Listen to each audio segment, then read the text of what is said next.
ചപ്പാത്തിന്ന് രണ്ട് ഡിഷുകൾ. ചപ്പാത്തിക്ക് പറ്റിയ ഒരു ഗ്രേവി, ഒരു ഡ്രൈ. എങ്ങനെയുണ്ട്? ഹലോ, നമസ്കാരം and welcome to the veggie Pooja channel. Let's go to the kitchen. അപ്പോൾ നമ്മുടെ പൊട്ടേറ്റോ കറിയുടെ മെയിൻ ഇൻഗ്രീഡിയൻറ്റ് പൊട്ടേറ്റോ ആണ്. നമ്മൾ ബോയിൽ ചെയ്ത് വെച്ചിട്ടുണ്ട് അത്. അപ്പോൾ ഇതിൻ്റെ ഈ ഒരു ചൂടൊക്കെ ഒന്ന് ആറാനായിട്ടും പിന്നെ പെട്ടെന്ന് നമുക്ക് തൊലി കളയാനായിട്ടുള്ളൊരു ടിപ്പ് എന്താണെന്നറിയോ?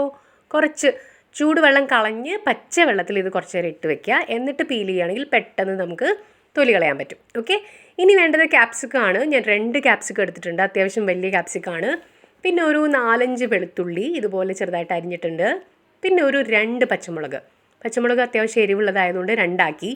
എരിവ് കുറവുള്ളതാണെങ്കിൽ കുറച്ച് കൂടുതൽ എടുത്താലും കുഴപ്പമില്ല. ഓക്കെ, അപ്പോൾ ഇത്രയും മതി നമ്മുടെ പൊട്ടേറ്റോ കറി ഉണ്ടാക്കാനായിട്ട്. ഇനി ഈ പൊട്ടേറ്റോ വേവേണ്ടത് സത്യം പറഞ്ഞാൽ ഇങ്ങനെ ഞെക്കുമ്പോൾ ഉടഞ്ഞു പോവാത്ത രീതിയിലാണ് കേട്ടോ. കാരണം നമുക്ക് ഈ പൊട്ടേറ്റോൻ്റെ പീസുകൾ ഇങ്ങനെ വേറെ വേറെ കിടക്കുന്ന രീതിയിലാണ് ഈ കറി ഉണ്ടാക്കേണ്ടത്. ഇനി ഇത് ഈ സ്ക്വയർ പോലെ കട്ട് ചെയ്തെടുക്കുക. അപ്പോഴാണ് കുറച്ച് ഭംഗി ഉണ്ടാവുക കാണാനായിട്ട്. ഓക്കെ, അതുകൊണ്ടാണ് അങ്ങനെ കട്ട് ചെയ്തത് കേട്ടോ. ഇനി ഇതിലേക്ക് വേണ്ട ഇൻഗ്രീഡിയൻസ് ഇതാ സ്ക്രീനിലുണ്ട്. ജീരകം 1 ടേബിൾ സ്പൂൺ, അതായത് വലിയ സ്പൂണാണ് വരിക കേട്ടോ. അപ്പോൾ ജീരകം നല്ലോണം വേണം, കാരണം ഇത് ജീരകത്തിൻ്റെ ടേസ്റ്റാണ് കൂടുതലായിട്ട് പ്രോമിനൻ്റ് ആയിട്ട് നിൽക്കുക. അപ്പോൾ ജീരകം ഒരു വലിയ സ്പൂൺ ഇട്ടിട്ടുണ്ട്.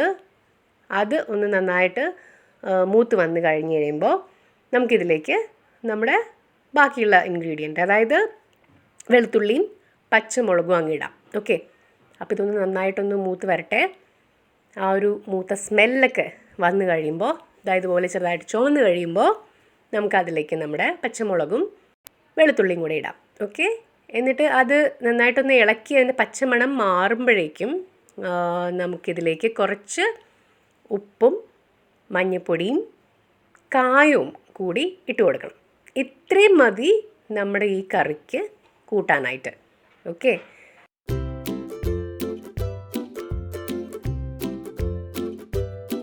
അപ്പോൾ ഇതെല്ലാം നന്നായിട്ട് വഴന്ന് വന്ന് കഴിഞ്ഞ് കഴിയുമ്പോൾ എന്താ ചെയ്യേണ്ടത്? നമ്മുടെ ക്യാപ്സിക്കം ഇതിലേക്ക് ആദ്യം ഇടണം. എന്നിട്ട് ക്യാപ്സിക്കം ഒന്ന് വഴന്നതായി ഇതുപോലെ വന്നു കഴിഞ്ഞ് കഴിഞ്ഞാൽ നമുക്കിതിലേക്ക് നമ്മുടെ പൊട്ടേറ്റോ കട്ട് ചെയ്ത് വെച്ചിരിക്കുന്നത് ആഡ് ചെയ്യാം.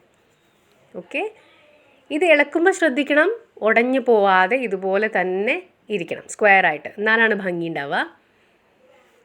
എന്നിട്ട് ഇത് ഇങ്ങനെ ഇളക്കി കൊടുത്തതിന് ശേഷം ലാസ്റ്റ് ചെയ്യേണ്ടത് കുറച്ച് മല്ലിയില ഇതുപോലെ അങ്ങ് തൂവുക എന്നുള്ളതാണ്.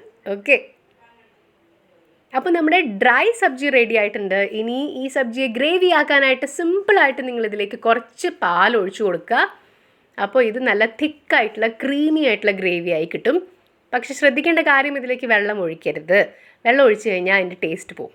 ഓക്കെ, അപ്പോൾ നമ്മുടെ ഡ്രൈ സബ്ജിയും ഗ്രേവി സബ്ജിയും റെഡി ആയല്ലോ. കണ്ടില്ലേ, വളരെ സിമ്പിളല്ലേ? 5 മിനിറ്റ് മതി ഇത് രണ്ടും റെഡിയാക്കാനായിട്ട്. അപ്പോൾ ചപ്പാത്തിയുടെ കൂടെയോ പൂരിയുടെ കൂടെയോ ദോശയുടെ കൂടെയോ കൂട്ടി എൻജോയ് ചെയ്യാം. ഓക്കെ, എല്ലാവർക്കും റെസിപ്പി ഇഷ്ടമായി എന്ന് വിചാരിക്കുന്നു. കൂടുതൽ റെസിപ്പീസിനായിട്ട് ഞാൻ പ്ലേലിസ്റ്റിൻ്റെ ലിങ്ക് കൊടുക്കാം, അതിൽ ക്ലിക്ക് ചെയ്താൽ മതി. ഓക്കെ,